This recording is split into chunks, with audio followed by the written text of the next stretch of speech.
it's Christy. Welcome back to my channel. Today I'm bringing you the next installment in my Copic favorite series. This is the Woodland Critters Part 2, and I'm going to be using several different Hello Bluebird sets to illustrate that. And they are Moose and Friends, Fall Buddies, Elephant Friends, and Springtime.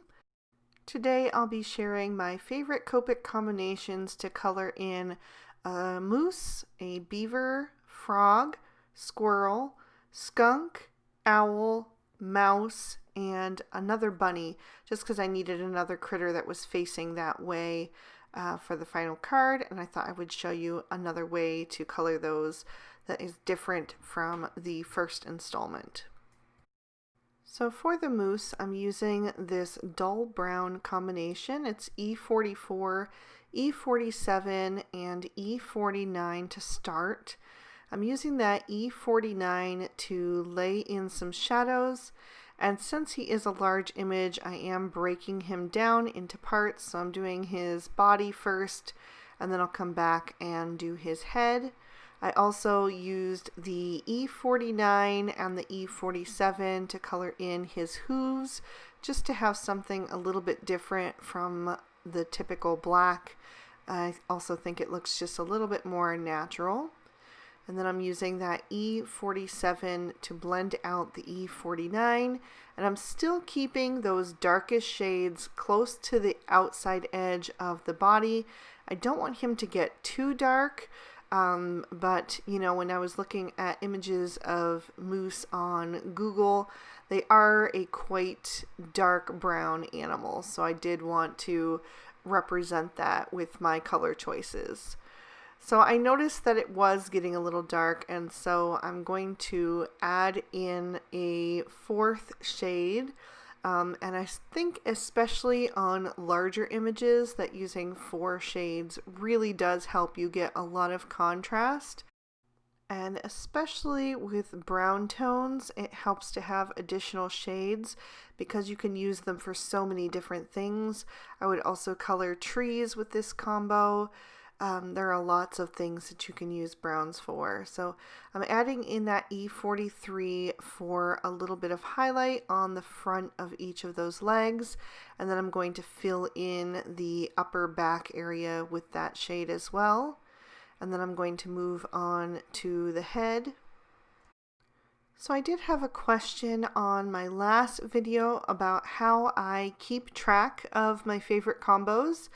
And a lot of the time I just keep them in my head because they're just my favorite go-tos for certain critters. I do color a lot of critters, so I'm just used to reaching for those markers because I think they look the best. But for the critters that I don't color that often, like the beaver, for example, I did put a lot of thought into which colors I wanted to use, and so I am going to start jotting those down in a little notebook. So if you're looking for a way to keep track, you might want to just do something like that, or another idea is to take out the images that you own of those critters and stamp them on a piece of cardstock. It should be the same cardstock that you're going to use to stamp out your images to color on your cards so that the colors will be consistent, and then you can jot down the color combinations next to those images just to help you have kind of like a reference to go back to. And then you can just keep them in a folder, or you could put them inside page protectors in a 3-ring binder, whatever works for you. So for the antlers, I used E40, E41, and E42. I put in a little bit of shadow on the inside curve of each of those sections with the E42, and then blended out with the E41 and swiped in a little E40 for the rest. And now moving on to my owl, and for that I'm using E74, E77, and E79. So I'm going to add a little of that E79 on the inside of the owl's wings, and then I'm also going to add some of that to the outside edge of his head. And then I'm going to blend that out with the E77. Now owls, again, you could use a lot of different colors. There's all kinds of different owls, snowy owls, barn owls, screech owls, so many. But I just particularly like this combo because it has a little bit of a gray tone to it. It's kind of like a grayish. And so you kind of get a little bit of brown, a little bit of gray mixed in there. And it just works really well for him, I think. I filled in the tips of the wings and the rest of the head with that E74. And then I'm going to flick up a tiny bit of that E74 from the bottom of his belly. And I'll bring in the E70 and E71. So I'll blend up with the E71 and then finish with the E70 right under his neck. I'm also going to add those 3 shades to color in the area around his eyes. So I put the E74 on the outer edge, just did kind of like a little half circle, and then blended out with the other 2 shades. For his beak and feet, I didn't want something too orange, so I went with a dull orange combo. It's YR24 and YR27. And then I'm moving on to the beaver, and for him I'm using E23, E25, and E27.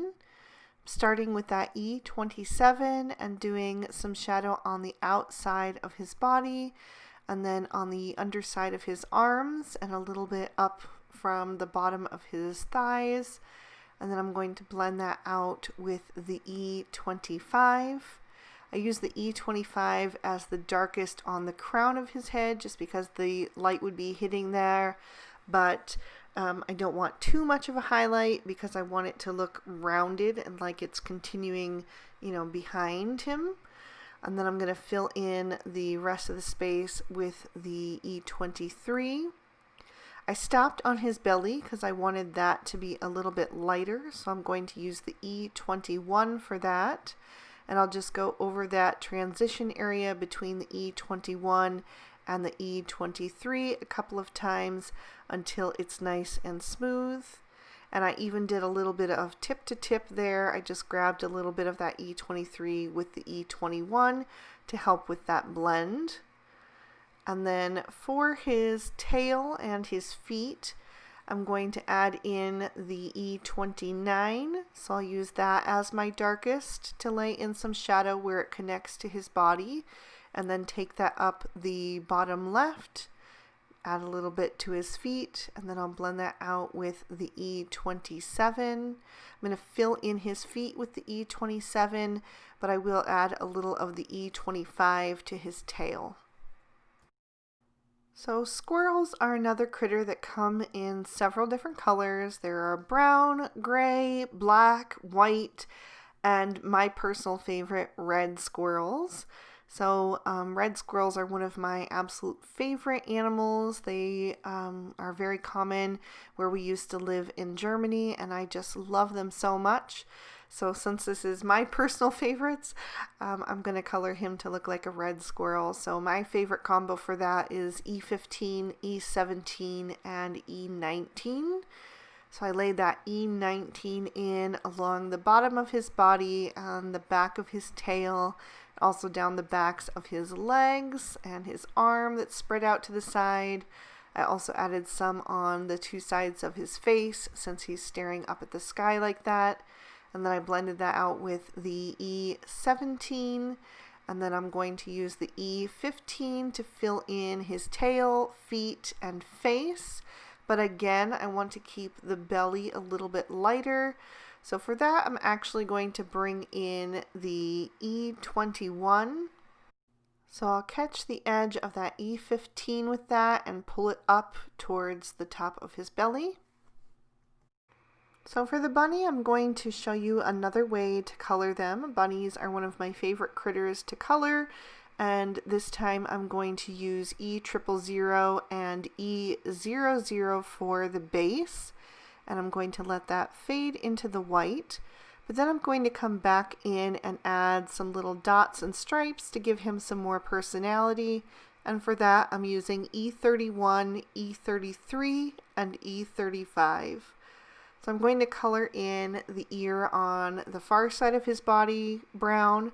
I'm also going to add a little ring around his eye and a stripe down his back, and then I'll have a couple little other patches on his thigh and arm.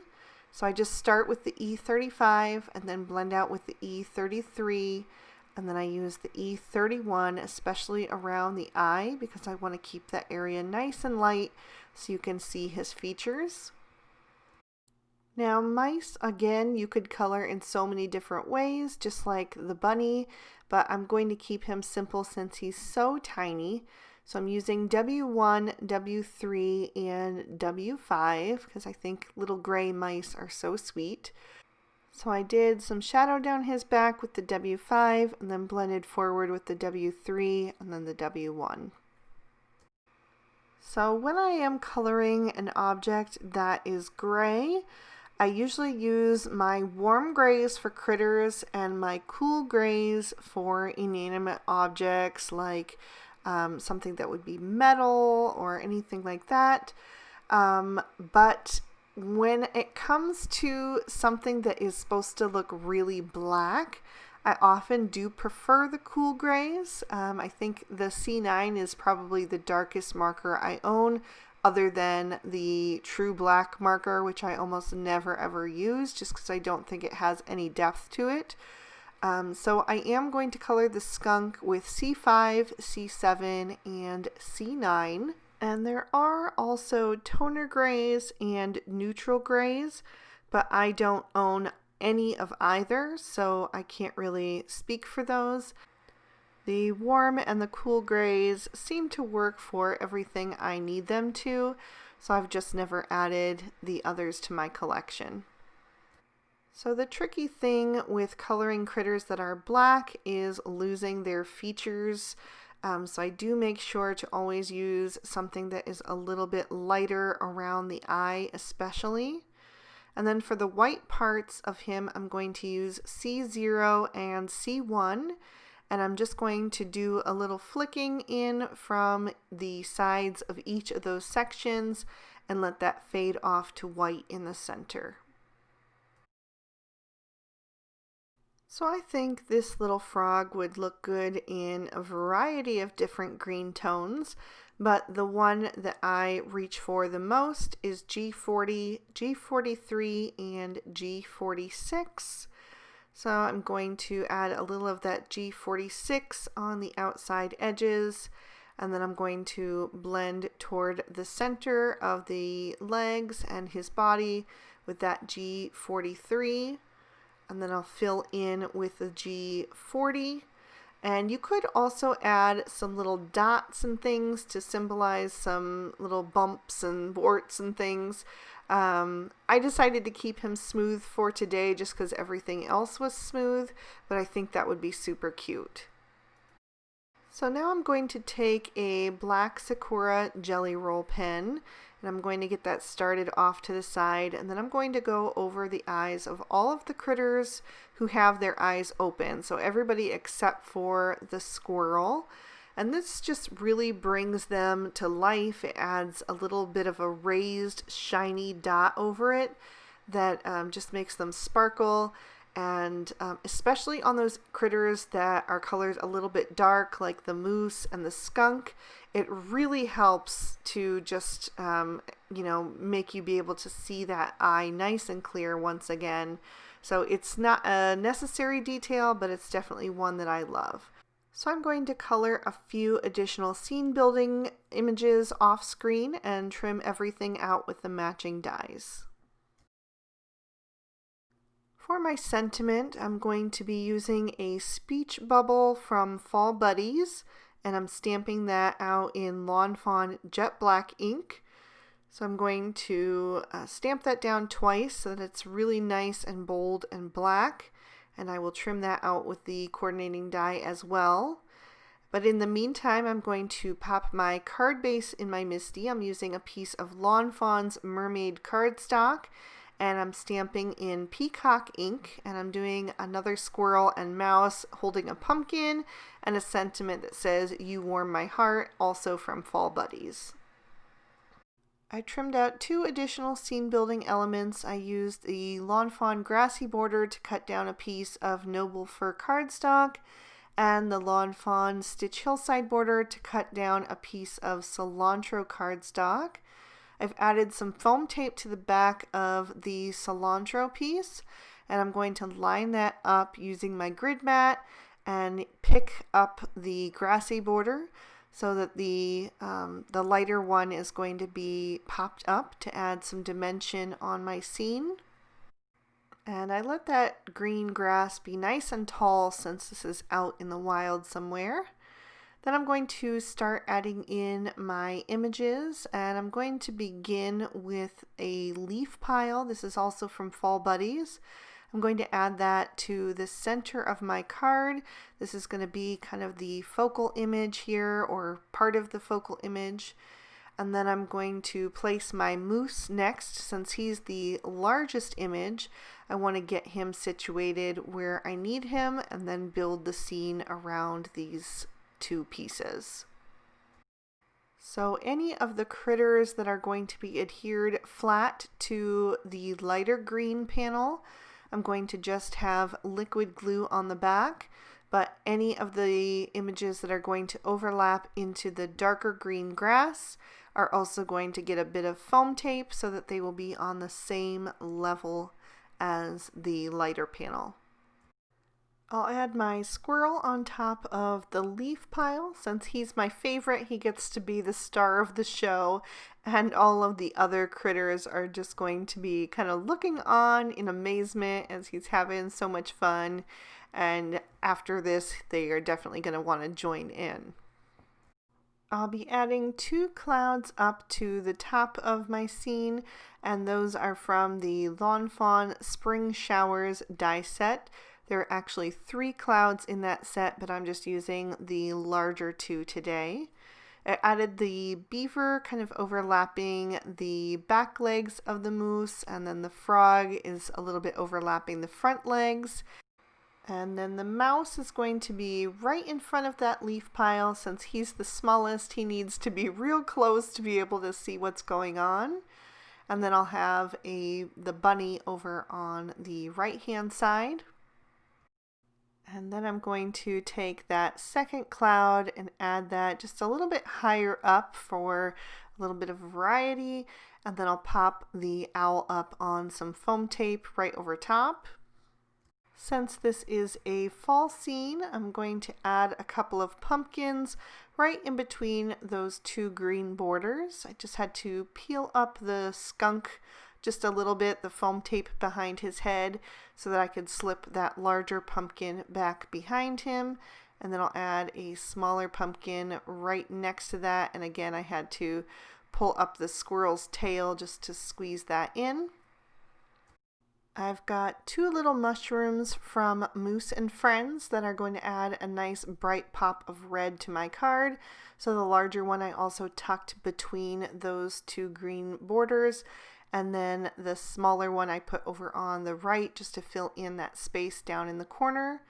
And then I've got a whole bunch of fall leaves that I've colored in all different shades. And I'm going to just start adding those all around so that they're on the grass and in the sky.